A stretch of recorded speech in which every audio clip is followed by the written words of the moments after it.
Olá pessoal, eu sou Vitório Treira e esse é o 5º episódio do TreiraCast.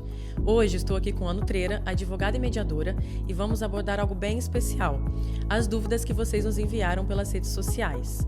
Vamos esclarecer as perguntas sobre mediação de conflitos e como ela pode ser uma ferramenta poderosa para resolver disputas de forma rápida, eficiente e sem comprometer as boas relações.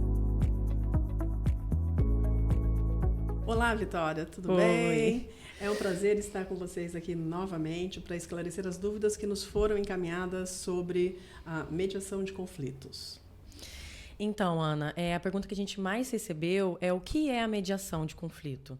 Bom, a mediação de conflito é uma forma alternativa de se solucionar conflitos. Alternativa a quê? Alternativa ao tradicional método, muitas vezes procurado, normalmente procurado pelas pessoas, que é a judicialização, entrar com um processo na justiça. E por que ela é uma forma melhor? Exatamente porque ela tem o poder de conseguir preservar as relações. Isso não significa que ela é milagrosa, mas ela tem o poder de, quando as partes se empenham, de conseguir manter as relações e muitas vezes até melhorar as relações. Exatamente por isso que a gente diz que a mediação ela é mais indicada quando é em casos de relações continuadas. E quando é o caso de relações continuadas? Nos casos familiares, nos casos societários, de relações comerciais, onde existe uma relação anterior e muito provavelmente essa relação pode ser continuada ou até as partes desejem que seja continuada. Então, nesses casos, a mediação é um dos melhores métodos alternativos de resolução de conflito, porque não existe só a mediação como método alternativo, mas hoje estamos falando dela, então eu não vou entrar nessa seara. O mediador, ele é neutro, ele é imparcial? Como que funciona essa questão? Sim, então vamos lá. Como funciona a mediação? Bom, a mediação, inicialmente, quem tem interesse em utilizar esse procedimento, ela procura um mediador. E como procurar esse mediador, né? Existem várias formas de você dar início a esse procedimento. Uma das formas é você procurar através do judiciário. O judiciário tem mediadores que fazem esse trabalho. E você pode, através dos CEJUSCs, né, dos tribunais, que são os centros de resolução de conflito, falar que você deseja uma mediação para determinada questão que você tem. E aí vão marcar uma audiência com o mediador para dar início a esse procedimento. Outra alternativa é você procurar uma mediação privada. Onde você procura uma mediação privada? Ou um profissional que seja formado, capacitado para isso. O profissional sempre tem que ser um profissional capacitado, isso é muito importante. E vocês têm que tomar cuidado com a capacitação. Procurar saber onde ele se formou, qual o curso de capacitação que ele fez, qual é a experiência que ele tem, que área que ele tem experiência também. Porque por melhor que seja o mediador, se ele é da área comercial, ele não vai talvez desempenhar um excelente trabalho na área de familiar. Família. Exatamente. E vice-versa, né, em qualquer outra situação. Então, você tem duas alternativas: procurar um mediador independente ou procurar uma câmara de mediação. Tem várias câmaras de mediação espalhadas pelo país, assim como nós temos uma. Então, nas câmaras tem a relação dos mediadores e é muito interessante porque lá você consegue ver um currículo, né? Onde foi que ele se formou, qual o curso de capacitação, quanto tempo ele tem de experiência, né? Então, através disso, você já consegue avaliar qual é a capacitação dele na área que você está procurando. Isso somente na privada? Na privada, exatamente. No judicial, normalmente são utilizados os mediadores de plantão. Existe um plantão no judicial, né? E tem mediadores que fazem parte desse plantão. E aí, conforme você faz o pedido, é designado uma data e o mediador que está de plantão naquela data é o mediador que vai acompanhar essa mediação. Então, a princípio, no judicial, você não tem essa possibilidade de escolher. De poder escolher. A menos que você já esteja no processo judicial, já existe um processo judicializado, e no decorrer desse processo você tomou conhecimento da mediação, ou você achou que era o momento de você tentar uma mediação, porque está se arrastando muito o processo, aí então você pode pedir para o juiz para iniciar um procedimento de mediação privado, mesmo estando no judicial. Aí o que acontece? O processo ele é suspenso, e aí começa-se a mediação numa instituição privada, numa câmara, alguma coisa assim, ou um mediador privado. E depois, no final dessa mediação, é informado para o juiz se houve composição ou não houve. Se houve composição, se as partes querem homologar essa composição, e se não houve composição, se o processo volta a correr, requerer que o processo volte a correr normalmente. Então, é possível, nesse caso, se já estiver judicializado, pedir para ser colocada a mediação através de uma mediação privada, não dentro do judicial. Porque dentro do judiciário existem os mediadores e vai ser aquele mediador que o juiz designar ou o plantão. O plantão normalmente é no Sejusc, um pré-processual, né? Agora, se for no decorrer do processo, se o juiz determinar ou se você pedir para que seja feito na vara em que está correndo o processo, aí então o juiz que vai designar qual é o mediador, ou ele vai encaminhar para o Sejusc e o Sejusc vai utilizar os mediadores de plantão. Mais uma dúvida que a gente recebeu é se a mediação ela tem que ser de forma física sempre ou se ela pode ocorrer de forma online. Eu vi que foi uma dúvida recorrente porque às vezes a pessoa ela não tem essa disponibilidade toda de toda mediação, ter que ir presencialmente. Como que funciona essa questão? É uma excelente pergunta essa. Antes da pandemia, via de regra, as mediações eram presenciais. Existiam algumas já online, mas a maior parte realmente, principalmente no judiciário, eram presenciais, né? Com a pandemia, isso mudou, todos nós sabemos, né? Teve uma revolução muito grande nessa questão do home work, né? Então, hoje, eu arrisco dizer que no tribunal, eu acho que está quase que meio a meio. É uma parte presencial, uma parte online, em alguns tribunais mais online do que presencial. Aí vai depender do caso, do tribunal, da vara, né, dos profissionais que ali atendem. Eu, por exemplo, faço mediação judicial no Tribunal de Justiça de São Paulo. Apesar de estar atualmente morando em Natal, né, de já ter morado no Rio, mas a minha OAB original é de São Paulo, então eu tenho um entrosamento muito maior com o Tribunal de Justiça de São Paulo. A minha formação é pelo Estado de São Paulo, né, como mediadora, então eu atuo até hoje no Tribunal de Justiça de São Paulo, porém de forma online, porque eu não tenho como estar fisicamente. Né? Então, pode ser online, sim. Isso pode ser uma vantagem para a pessoa, porque ela está na comodidade do seu lar, no seu escritório, num lugar que ela já se sente segura, à vontade. Exatamente. Sim. Porque o tribunal sempre representa, quando é tribunal, pelo menos, né? Sempre representa um lugar assim onde deixa a pessoa um pouco nervosa, tensa. Exatamente.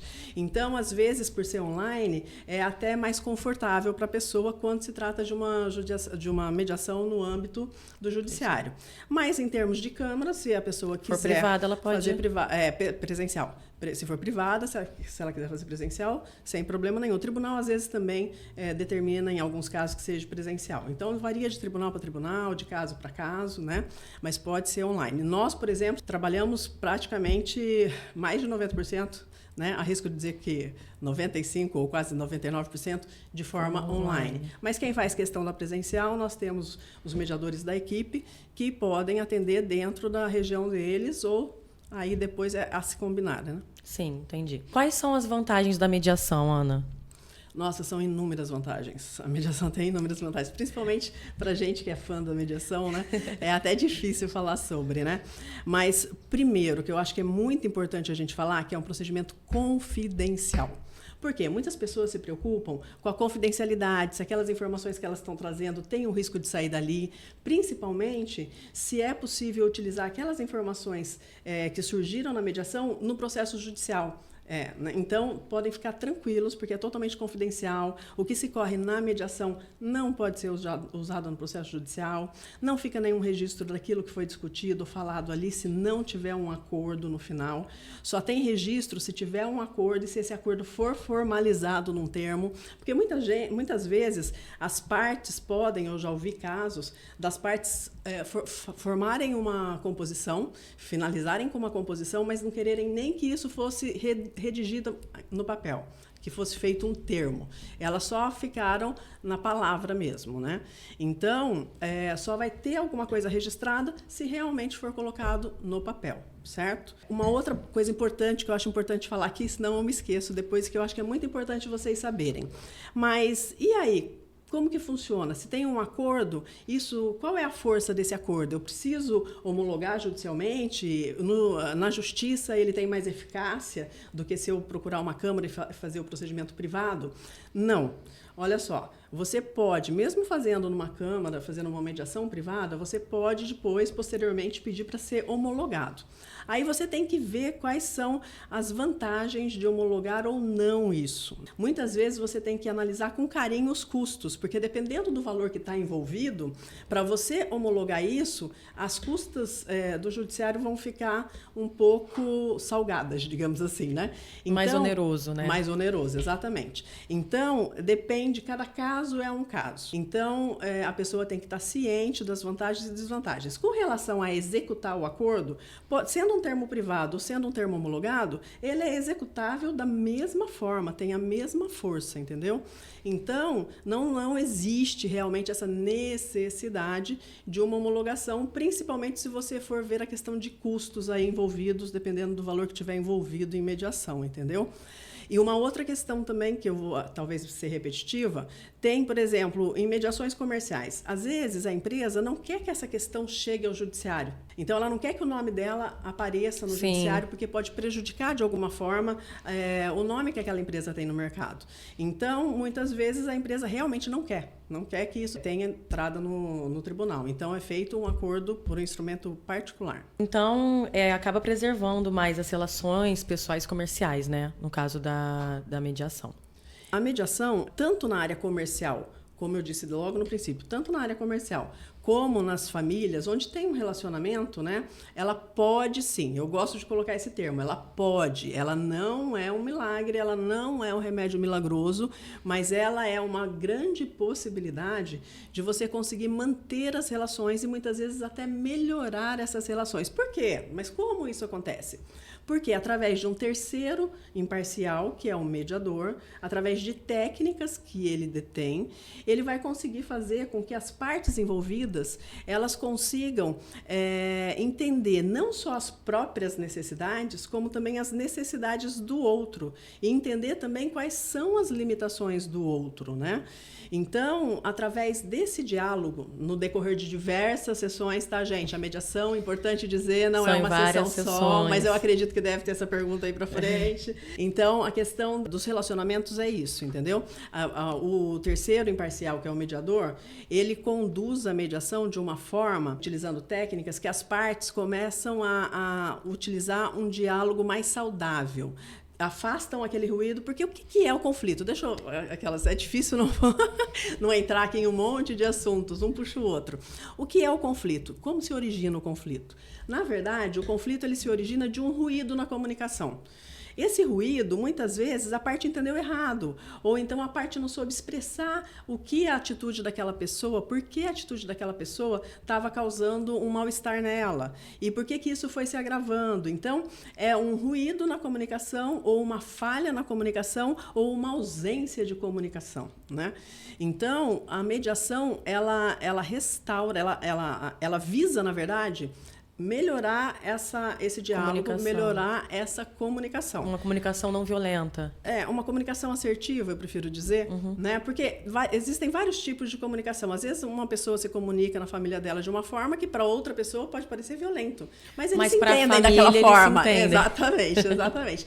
Então, uma comunicação assertiva para aquelas pessoas que estão ali naquela questão. Então, com relação às relações, eu gosto de dizer que podem. Por quê? Porque pode ser que através da mediação, as pessoas cheguem à conclusão de que aquela relação realmente não tem futuro e que realmente é melhor terminar a relação. Mas elas fazem isso de uma maneira amigável, pacificada, humanizada. Elas conseguem entender mais o sentimento uma das outras, o aborrecimento, a angústia, né? E até mesmo entender que realmente não é viável para que elas continuem naquele relacionamento, seja uma relação comercial, seja uma relação familiar, né? Um caso de separação de casais, por exemplo, né? E pode ocorrer também de, na mediação, o relacionamento ser restaurado, né? Muito interessante essa pergunta, exatamente. Em casos de divórcios, existem casos que não houve, a pessoa procurou o procedimento de mediação para resolver a questão do divórcio, de como seria processado o divórcio, e no fim das contas, as partes se reconciliaram. Então, isso também acontece. Não que seja essa a intenção da mediação, que seja esse o propósito da mediação. Mas pode ocorrer, exatamente. Já que ele restaura o diálogo. Exato. Isso é quando as pessoas não estão realmente decididas daquilo que elas querem. E aquele ruído na comunicação escalou tanto que elas acharam que era isso, mas na hora que elas param, fazem uma reflexão mais profunda, elas percebem que ainda vale a pena investir naquele relacionamento. É muito legal. Muito legal. E outra pergunta que a gente recebeu bastante é: quem pode ser mediador? Como faz para ser um mediador, para se tornar mediador, para mediar essas questões? Bom, A princípio, mediador pode ser qualquer pessoa que faça um curso de formação, certo? É muito importante tomar cuidado com o curso de formação para quem quer ser mediador, com o curso de formação que vai procurar. O ideal é que procure um curso que tenha um conteúdo muito aprofundado, um conteúdo onde você possa realmente colocar em prática, que você faça muita prática realmente, não só de assistir às mediações, mas também de participar e de efetivamente fazer, nem que seja simulações a princípio, né? Porque a mediação no começo, como toda profissão, né? No começo você fica ainda um pouco inibido, Sim. não está acostumado com aquele ambiente. Então, essa prática é essencial. Então, tem que ser muito bom de conteúdo, procure uma instituição séria, uma instituição que tem formações já muito reconhecidas há bastante tempo no mercado. Existem, inclusive, entidades certificadoras que certificam que o mediador ele está apto a mediar, né? Então, tem que procurar uma boa instituição para fazer essa formação. Bom, como escolher um mediador? Escolher um mediador, basta que a pessoa esteja capacitada para isso e que ela tenha confiança das partes, né? Então, as partes envolvidas têm que confiar naquele mediador. Tem que conhecer antes? Não. Via de regra, as partes provavelmente não vão conhecer. Porque se as partes conhecerem o mediador... Não vai ser imparcial. Pode gerar uma parcialidade. Não que isso vá gerar uma parcialidade. Mas é até possível... Ocorrer. É até possível que, às vezes, a parte até conheça. Por exemplo, você vai fazer uma mediação e, de repente, vê que o mediador foi professor do seu filho, foi seu professor, mas é aquela relação em que você não tem intimidade, né? Não tem contato. Então, mas é obrigação do mediador dizer que conhece a parte de tal situação e se a outra fica à vontade com isso. E a outra vai decidir se ela fica à vontade com isso ou não, se aquilo pode comprometer a imparcialidade ou não. Agora, uma coisa importante que eu gostaria de falar. Os mediadores podem ser tanto homens como mulheres. Isso que eu ia perguntar. Os mediadores podem ser tanto homens como mulheres, porque depois que a gente fez um podcast anterior, já me surgiu essa pergunta. Exato. Nós temos, provavelmente, um número maior de mulheres em alguns setores, né? Mas também no comercial, às vezes, tem uma predominância, dependendo da área, de homens. Então, é como tudo na vida, né? Em determinadas áreas prevalece a figura feminina, em outras a masculina, mas tanto homens como mulheres em todas as áreas. Outra questão, profissão, tem que ser advogado? Não. Entendeu? Para ser mediador judicial, tem que ter formação superior há 2 anos. Tem que ter concluído um curso universitário já há 2 anos, né? Esse é um dos requisitos. Mas qualquer curso. Pode ser de engenharia, pode ser de psicologia, pode ser... Basta ter um ensino superior. Educação física, pode ser qualquer coisa. Basta ter 2 anos de formado. Então, o mediador, ele não toma partido, ele não faz julgamento, ele não vê quem está certo, quem está errado, nada disso. A função dele é realmente melhorar o diálogo entre as partes, fazerem as partes refletirem, né, se ouvirem e entenderem realmente o que está em jogo. Entendi. E a mediação, ela é obrigatória, Ana? No Brasil ainda não, embora tenha tido uma tentativa do legislador em tornar ela obrigatória, através da nossa primeira lei de mediação no país, que foi de 2015, o mediador tentou, na esfera do Código de Processo Civil, colocar um artigo, se não me falha a memória, é o 27, da lei de mediação é o 27, que diz que a partir da primeira análise do juiz, o pedido inicial que é apresentado no judiciário, está tudo ok, está tudo legal, pode dar continuidade, tem todos os requisitos legais, e ele também já não tem nenhum entendimento pré-fixado sobre aquela matéria, o juiz, né? Então, a primeira coisa que ele faz, marcar uma mediação, né? Encaminhar para a mediação.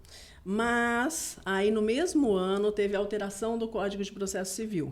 E no Código de Processo Civil, no artigo 334, foi colocado que o processo atendendo todos os requisitos, não tendo nenhum entendimento pré-fixado pelo juiz sobre aquela matéria e tudo mais, para dar continuidade, então é marcada uma audiência de conciliação ou mediação. E depois, em seus incisos lá, artigos e incisos, diz que as partes podem dizer que não têm interesse nessa primeira audiência de conciliação ou mediação e está tudo certo. Então, não é obrigatória. Então, resumindo, por mais que tenha tentado o legislador tornar ela obrigatória, porque realmente é um instituto muito bom para tanto desafogar o judiciário, que é horrível isso, né? Falar para desafogar o judiciário, mas mais ainda para que as pessoas consigam solucionar os seus conflitos de forma mais efetiva e humanizada. E mais rápida também, né? E em outros países, existe a mediação? Ela é obrigatória? Ela não é? Então, a mediação de conflito como forma alternativa de resolução de conflito, na verdade, os métodos alternativos de resolução de conflito começaram a ganhar força nos Estados Unidos na década de 70. Mas realmente entraram em outros países a mediação propriamente dita na década de 90. Nos países europeus começou em 2000, início de 2000 mais ou menos, né? E na Itália nós temos uma lei de 2013 que institui a mediação como procedimento obrigatório, pré-requisito para judicialização, tá? Agora, deixa eu explicar uma coisa para vocês. Não é que as partes tenham que fazer a mediação. As partes, porque a mediação ela não pode ser obrigatória, senão ela perde o sentido original dela, que é as partes estarem ali com o intuito de realmente conseguirem uma composição e um entendimento. Se a parte não tem esse intuito, não vai adiantar nada fazer a mediação. Então, a parte ela tem a livre-arbítrio de permanecer na mediação ou não. O que é obrigatório ela é participar da primeira reunião, da primeira sessão, porque a mediação são várias sessões, da primeira sessão, para que nessa sessão seja explicado o procedimento, quais são as vantagens, os benefícios, e as partes possam escolher se elas continuam ou não com a mediação antes de ingressarem judicialmente, né? A gente recebeu uma pergunta também, que é quando que a pessoa deve buscar o procedimento de mediação? Quando que ela deve ir atrás? Seja na área comercial, familiar, quando que ela deve procurar um mediador? Eu acho o seguinte, a mediação ela pode ser utilizada praticamente em todas as áreas, né? Tem algumas pequenas exceções, mas eu vou falar isso posteriormente, mas ela pode ser usada praticamente em todas as áreas. Eu reputo, e muitos colegas também entendem dessa forma, a mediação ela é uma prioridade, digamos assim, ela é mais benéfica quando existe um relacionamento anterior e quando também, ou quando existe a intenção de permanecer com esse relacionamento, né? Foi o que a gente falou um pouco. Foi o que a gente falou um pouco antes. Estou me repetindo aqui, né? Então, nessas situações. Agora, o que eu acho realmente, eu acho que todos os mediadores compartilham do mesmo entendimento que eu, ela seria essencial nas questões familiares, porque na questão familiar é muito desgastante emocionalmente para as partes envolvidas, né? Eu acho que as batalhas judiciais mais desgastantes são aquelas que envolvem questões familiares, principalmente quando tem criança envolvida. Quando tem filhos. Exatamente. Então, nesses casos, eu acho que ela deveria ser realmente obrigatória. Eu acho que nesse caso ela deveria ser realmente obrigatória. Porque mesmo que o casal se separe, ele vai se separar de uma forma civilizada e humanizada, e se tiverem filhos, eles podem construir uma nova forma de se relacionarem, mais como marido e mulher, mas sim como pai e mãe, porque eles vão ser pai e mãe para o resto da vida, e o ideal é que eles tenham um bom relacionamento. Quanto melhor o relacionamento, uma boa comunicação, melhor, né? O desenvolvimento intelectual e emocional do seu filho, né? Uma pergunta que a gente recebeu bastante também é em que momento a pessoa ela pode optar pela mediação. Se ela já tiver com processo, ela pode optar pela mediação no meio do processo, ela tem que optar antes. O processo se encerrou, mas ela não ficou satisfeita com o que foi acordado na justiça, ela pode buscar uma mediação? Em que momento ela pode procurar esse procedimento? Então, o procedimento de mediação, inicialmente, que a gente não falou em momento nenhum, ele pode ser escolhido como uma forma de resolução de conflito, mesmo antes do conflito existir. Aí vocês vão me perguntar, mas como isso? O conflito não existe? Como que eu vou escolher uma forma de resolver um conflito que nem existe, né? Então, colocando isso como cláusula contratual. Então, quando você está fazendo algum tipo de contrato, que você sabe, todos nós sabemos que todo tipo de contrato pode acabar em desentendimento e pode acabar indo para o judiciário, né? Então, todo contrato que você vai fazer, você pode colocar uma cláusula dizendo que se tiver algum tipo de desentendimento, isso vai ser resolvido através de mediação. Isso não obriga a ser resolvido com mediação, porque, como eu disse, a mediação ela não pode ser... pode ser que ela não resolva, né, o conflito. Eu não sei se eu falei especificamente sobre isso. Mas a mediação ela não é milagrosa, isso eu falei várias vezes. Então, mesmo que você comece o procedimento de mediação, pode ser que no final você não tenha uma concordância, não tenha um consenso e não consiga realmente uma solução. Pode até ter uma solução parcial, às vezes não tem uma solução total e pode não ter solução nenhuma. Existe um estudo, se não me falha a memória agora, na França, de uma universidade, que fez um levantamento que de 70% a 80% dos casos submetidos à mediação, né, conseguem compor um acordo, né? Conseguem chegar a uma resolução para a questão. Desses 20% ou 30% que não chegaram num acordo, passados 1 ano, 6 meses, 1 ano, não me recordo agora o tempo exato, mas passado algum tempo, entrar em contato novamente com os advogados para saber o que aconteceu com aquela questão, né? E os advogados disseram que desses casos, 30 e poucos % tinham conseguido alcançar uma composição mesmo depois de encerrada a mediação e não tendo nenhum tipo de consenso, mas que a mediação foi essencial para chegarem posteriormente a um acordo. Porque, como eu disse, o que a mediação visa é melhorar o diálogo e fazer com que as partes consigam ver também as necessidades e limitações da outra parte, né? E através disso fica mais fácil conseguir uma composição, mesmo que após encerrada a mediação. Sim. Eu não sei se eu respondi a sua pergunta. Qual era a sua pergunta? Você respondeu a pergunta. Em que momento pode se optar para resolver o conflito? Não. Então, pode ser no contrato, né? Pode ser no contrato, antes mesmo de existir o conflito, né? Você fala que uma das formas é a mediação, e começada a mediação não tendo êxito, depois você pode partir para o judiciário ou até mesmo para a arbitragem, se for um caso que caiba a arbitragem também, pode tentar ir para a arbitragem, que é uma outra questão que não dá para falar agora, né? Nesse podcast, ou pode ir para o judiciário. Agora, a outra forma de você iniciar é quando você já tem o conflito, né? E esse conflito você pode procurar um mediador privado, uma câmara, né, de mediação, para resolver isso de forma privada, né? E depois, no final, se teve um consenso, você pode optar se homologa judicialmente ou não, quais são os benefícios ou não de homologar judicialmente ou não. Isso tudo você vai ficar também com mais detalhes durante o procedimento, e se você tiver um advogado, ele também vai te esclarecer sobre isso. Quando já existe um processo, as partes podem, mesmo assim, procurar um mediador, procurar por esse procedimento? Sim, durante um processo, principalmente se ele está se arrastando há muito tempo e você está vendo que está muito desgastante, seja emocionalmente, seja financeiramente. Porque quando a gente fala em gastos elevados no judiciário, a gente não quer dizer somente a questão dos valores que você paga para o tribunal, né? De quanto custa, das taxas, a gente não quer dizer só isso. A gente quer dizer do que está em jogo. Eu já vi situações como advogada, que eu sou advogada já há praticamente 30 anos, né?